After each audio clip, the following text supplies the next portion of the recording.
तर हे बघा, साखर आणि विलायची आपण मिक्सरमधून बारीक करून घेतलेली आहे, ती यामध्ये आपण सोडूया. आणि हे तळलेले ड्रायफ्रूट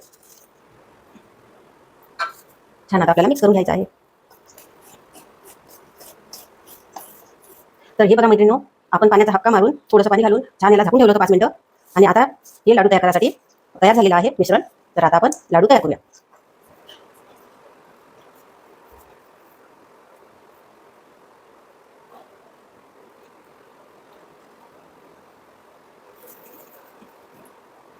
अशाच प्रकारे आपण सर्व लाडू तयार करून घेऊया.